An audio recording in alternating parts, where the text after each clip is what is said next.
Sir, बदलापुरात एका महिलेचं सोनं जे आहे ते लंपास झालं होतं. काय नेमकी इनसाइड स्टोरी होती आणि कशा प्रकारे आपण ते सोनं जे आहे ते महिलेला पूर्ण सुपूर्द केलं? दिनांक 14/5/26 रोजी महिला नावे सविता वसंत राठोड ह्या मुंबई बांद्रा एरियात राहतात आणि गव्हर्मेंट कॉलनीच्या एरियात राहतात आणि गरीब घराण्यातल्या आहेत त्या आणि त्या घरकाम करतात. त्यांच्या नातेवाईकांचं त्या दिवशी पाटील हॉल बदलापूर पश्चिम या ठिकाणी लग्न होतं. त्या ट्रेनमधून आल्या, बदलापूर पश्चिम पोलीस ठाण्याच्या हद्दीत स्टेशनच्या बाहेर उतरल्या. तिथून त्यांनी रिक्षा केली आणि रिक्षातून दत्त चौकातून त्या गणेश चौकाच्या इथे डायरेक्ट त्या पाटील हॉलवर गेल्या. हॉलवर गेल्या त्यांना असं कळलं की त्यांच्याकडे ज्या पर्समध्ये त्यांचं मंगळसूत्र व हार होता, टोटल त्याचा वजन हे 5.5 तोळे होतं, अंदाजे 7.5 लाख रुपये किमतीचं. हे त्यांना मिळून आलं नाही. मग त्यांनी लागलीच पोलीस स्टेशनमध्ये धाव घेतली. त्यांनी झालेला सगळा घटनाक्रम सांगितला. आम्ही त्यांना विचारलं की बाबा तुमचं गळ्यातून चेन मारली का नक्की पडली, पण त्या ताईने स्पष्ट सांगितलं साहेब माझं हे पडलेलं आहे. मग त्यानंतर आम्ही एक टीम फॉर्म केली, API पगारे, पोलीस हवालदार जिरे व पोलीस हवालदार बाळनूर आणि आम्ही स्वतः पण होतो त्यामध्ये.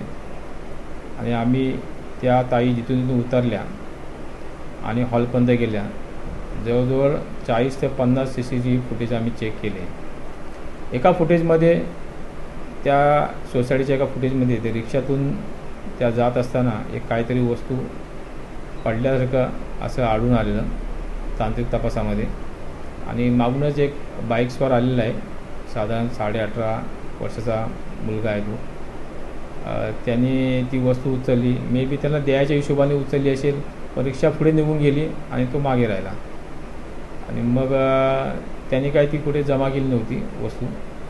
मग आम्ही सतत 2 दिवस हे 40 फुटेज चेक करून त्या मुलापर्यंत आम्ही पोचलो काल रात्री साधारण 10:30-11 वाजेपर्यंत. आणि ती वस्तू आम्हाला भेटली. लागलीच आम्ही त्या ताई आहेत सविता वसंत राठोड यांना कॉन्टॅक्ट केले. सकाळी आज मान्य वरिष्ठांना सगळी माहिती दिली आणि त्यांना ती 7.5 लाखाची त्यांचे सोन्याचे जे दागिने आहेत 100% ते रिकवर करून त्यांना पूर्ण हातात दिलेले आहेत. येस सर, पाहतोय सध्या लग्नसराई आहे. लग्नसराईमध्ये महिलांचं भूषण असतं ते म्हणजे सोनं.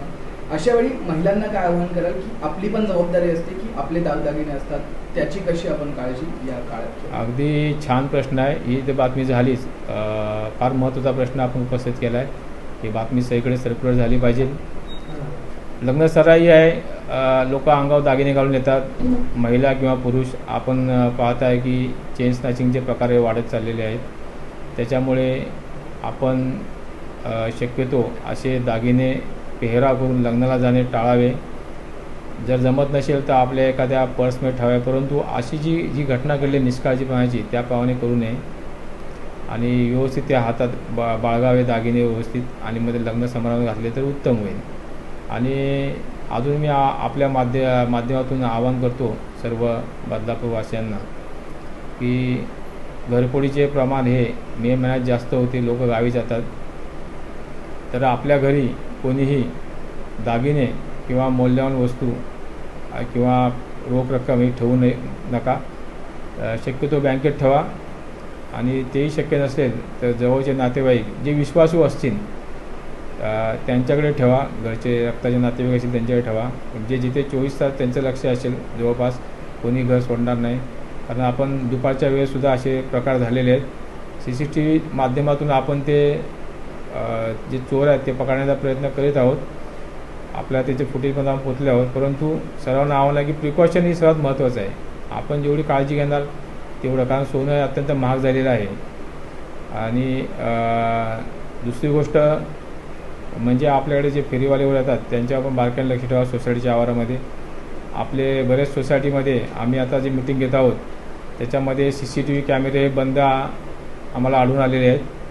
आणि आम्ही त्या सोसायटीचा ग्रुपमध्ये आमचाही नंबर दिलेला आहे पोलीस स्टेशनचा, गोपनीय अंमलदाराचा.